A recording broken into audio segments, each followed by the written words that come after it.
dead. Now what? Publishers, developers, and journalists reflect on the show's downfall, the current state of game events, and whether anything can or should fill the void. E3 would be awesome. Yeah, it was the big thing back in the day. I used to watch it all the time online, but it looks like they killed it. After more than 2 decades, the gaming industry's most prominent trade show, E3 is dead.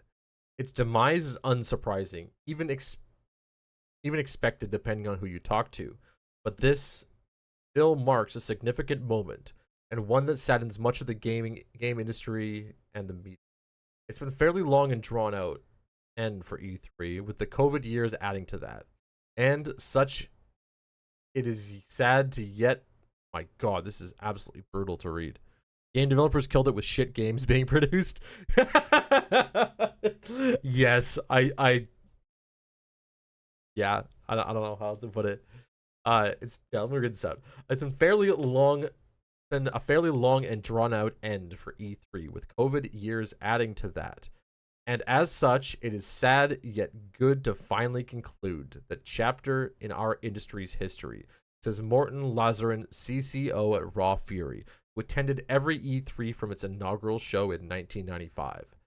The magic of E3 was fantastically well represented in the mid-90s to the mid-2000s for me, where it was by far the definitive show to go to and really see what's going on from everyone in the year ahead. While we had our own E3 for with ECTS in Europe for a few years, going to Los Angeles every June for the big spectacle of E3 was the highlight of the year. In the years after, the really sad misstep for Barker Hangar version of E3 in 07, where the show was held in an aircraft hangar rather than LA, it never really found its mojo back, in my opinion. In the last few years before COVID pause, it became less and less relevant as a must-attend show from both a business perspective and well as from my inner geek perspective. Curve Games chairman Stuart Disney has also attended E3, or attended every E3, originally as a journalist and later as a publisher, and agrees that it felt inevitable that E3 would finally bite the dust. In recent years, E3 has become about meetings and hotels, not the convention center, he tells gamesindustry.biz.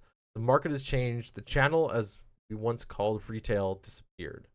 The digital took over. The ROI for exhibitors, always debatable, disappeared.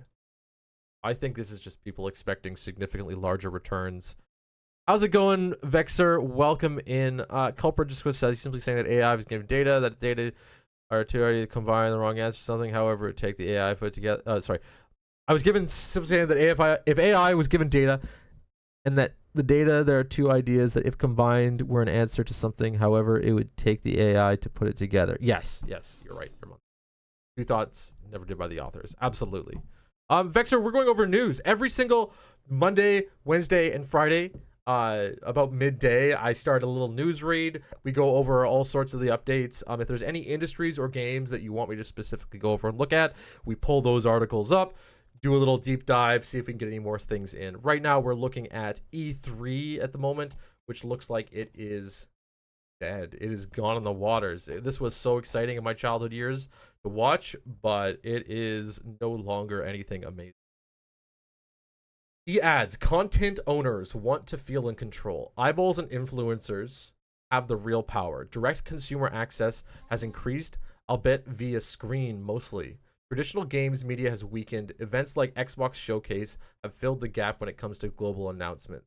E3 was always fun, but nothing stays the same for too long in this business. Video Game Chronicle editor-in-chief Andy Robson points out how the show had diminished its final years, both in terms of scale, but also in attendance from key companies. Culprit says E3 used to be too pricey, and when going, you had to mainly work with the company to go to. It was a tech conference, right? That's the way I understood it. At least I loved watching the videos that came out of it. There was always really cool technology.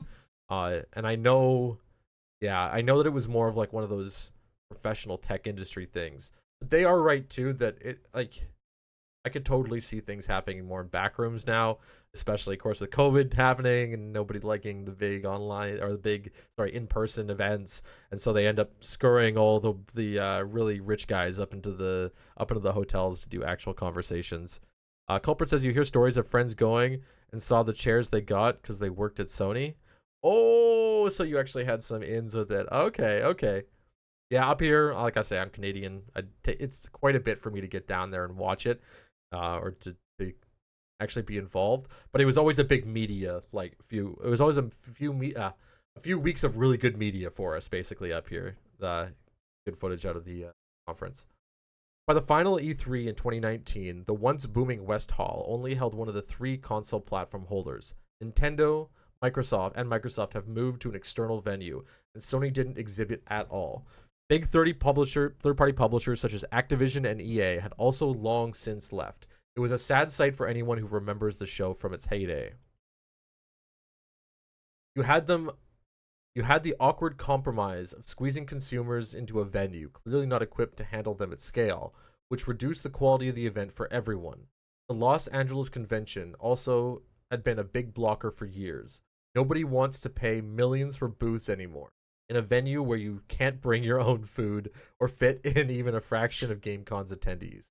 I think for years E3 has been much about what would it look like if we didn't do it to publishers, and then the pandemic gave them an opportunity to reflect and reevaluate how they want to promote their games. GameSpot managing editor Timur Hussein notes that the loss of E3 isn't just about the impact it had on the industry. It's also about how it elevated the industry into mainstream consciousness. It was the crucial moment where broader news channels paid attention to what happened in video games. E3 was an event that could not only be E3 was an event that could not be ignored by the world at large, especially the press, he said. Importantly, it made them and their work accessible to various degrees. This is something that the Game Awards, also which garners mainstream attention, hasn't been able to do. As it stands, Summer Game Fest hasn't reached the scale where it registers as important to people beyond our own circles. This is a little bit concerning to me, I'll point out. It seems like a lot of large companies don't want to deal with their customers. I know a lot of everything is online. But I feel like this mentality is the same mentality they all have right now, where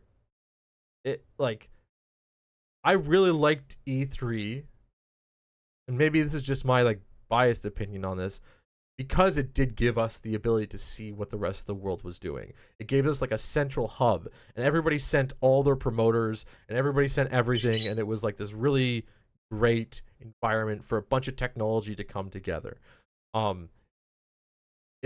It feels like these companies are just gonna go, we're gonna make the money anyways, we don't need to put the effort in. Which I feel like some companies should have negative things that take a lot of frickin' work and do take a lot of resources to do. I don't know. I maybe it's just the young me dreaming to go to one of these events and see more of them in the future, because I think there's a lot of conferences, especially here in Vancouver. There are so many conferences for other industries, and these other industries like doing them. They're huge, right? And they do them all the time for all sorts of different industries. The video game industry very much is well, we're doing things online, we're making our money, we don't need to show it off. I don't know. It doesn't sit right with me, but I'm not the one organizing it. So maybe I haven't been to it, so maybe it's not even something that's totally viable. Culprit said, here's an idea. How about you release a great game and stop marketing, because the word of mouth will make more of a difference than ship promotion. Oh, the games itself. Sorry, let me be more clear with this. The games itself are fine. It was the hardware. I loved seeing E3 hardware. I loved seeing E3 setups. To me, that was the cool thing. Yes, and I loved even saying there was, I don't know. Yeah.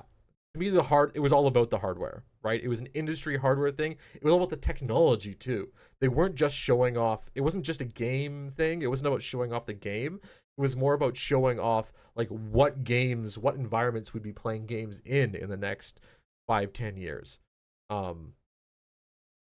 Yeah, you're right for software. For the actual games themselves, fuck it. They can go online. They can learn other stuff. Culprit, they could send those hardware and stuff to streamers, and that would be dope. Wink, wink. Culprit's like, yeah, streamers. We should get streamers doing stuff instead of No. I actually do agree with that in some way too. Yes, the resources probably could be spent. I don't know. I want the similar feel. That's what I want. I really want the similar feel of E3, a large gaming technology conference. But if it's not viable, it's not viable. It's just sad. I don't know. I don't know. It's a weird one. Anyways, some people may balk at the idea of needing mainstream attention, but the impact and benefit of it is undeniable. It raises the profile of our industry, attracts talents, excited fans, and shows us celebrating the medium we love at large. I personally would love to see that again somehow. Like, I went to PAX down in Seattle. I loved it. It was so much fun. All the hardware, all the tools. We got to try out VR. We got to try out like different controllers and games and setups. We got to see and meet the developers. That was a blast. I had so much fun. But again, I may be totally biased on it. Eurogamer editor-in-chief Tom Phillips agrees that adding that with the expected launch of Nintendo's new console next Christmas 2024, it would have been a vital year to have such an inescapable games showcase. Yeah, a place where everybody can go and actually play the games, or the average person can. Oh man, it was so much fun. Had the ESA managed to regain momentum quicker, things might have been different. But the ship had already sailed, he said. I could have seen smaller, but still relevant E3 2024 doing well. Yeah, a smaller conference too, with the backing of a first party such as Nintendo, an E3 stalwart looking to show off new hardware next year. Yeah, new hardware. Oh man. Culprit said it would never be you, it'd be someone in the top feed. I know, I'm just giving you a hard time. I just risen you. It's still, I don't know. I just really liked going to these types of things, seeing and touching and moving around and talking to people. The big question, why did E3 die, is largely become an answer. Holy moly, this is an article. We are not going to read the whole thing. But it looks like E3 is dead. Rest in peace, gamers.